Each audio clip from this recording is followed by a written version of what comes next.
Stars hung heavy over the Earth sphere, smudged and distorted by the lingering fallout of the overgrowth event. From orbit, the planet below looked bruised, bandaged in cloud, bleeding light. Somewhere between that broken sky and the wreckage of space drifted a silent weapon. The Gundam AE, fused now with the vitreous deep inside, had become something between machine and myth. Within its armored shell, Kane floated in a half-lucid trance. Thamiel's biocircuitry had wrapped around him like veins, keeping him alive, perhaps, or keeping him contained. A voice cut through the haze. "Kane, I made it this far, but I don't know if you're still there."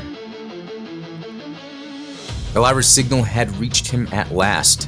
Her words, strained but unwavering, resonated deeper than any Psychomu feedback loop. He stirred. A flicker of light rippled through the AE's visor. He was still in there. "You came back," he whispered. While the Federation scrambled to defend the upper atmosphere, the second Jovian wave had already begun. These were not the elite tacticians of Jupiter's early offenses. These were the frayed remnants armed with desperation, burning through fuel and lives for one last strike.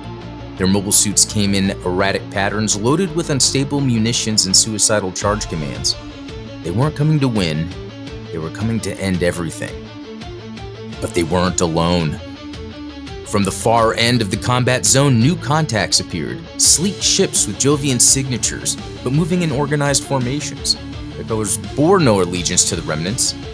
At their head flew a white and silver mobile suit with broad shoulders, massive intakes, and a beam launcher over its back like the horns of a great beast. The Gump, a relic reborn under the command of Greystoke.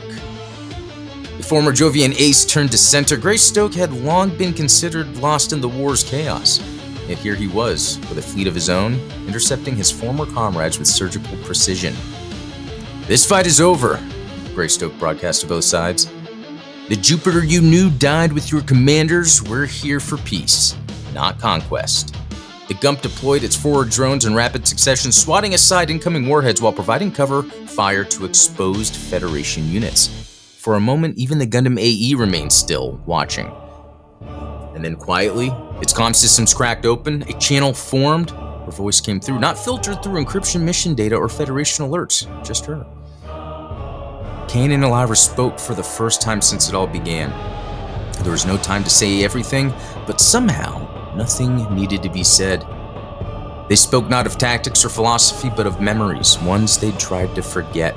Artificial stars over a colony garden, a walk that lingered hours too long.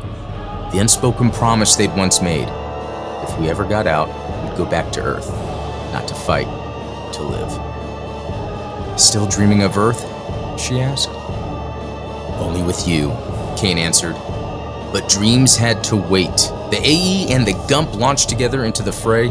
What followed was not a battle. It was a display. Two opposing legacies, Jovian and Federation, now allies in execution.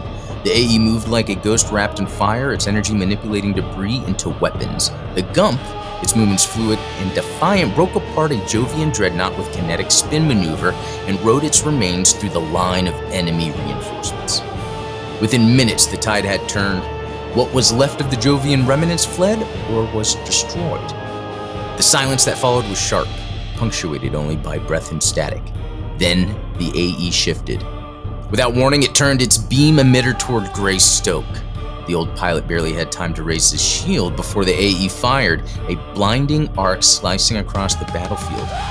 "What the hell are you doing?" Greystoke shouted, his comm crackling. "The war isn't over," came Kane's voice, flat, distant, laced with something ancient. "Not yet."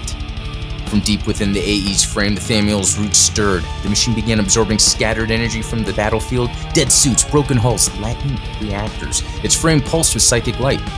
Something had changed.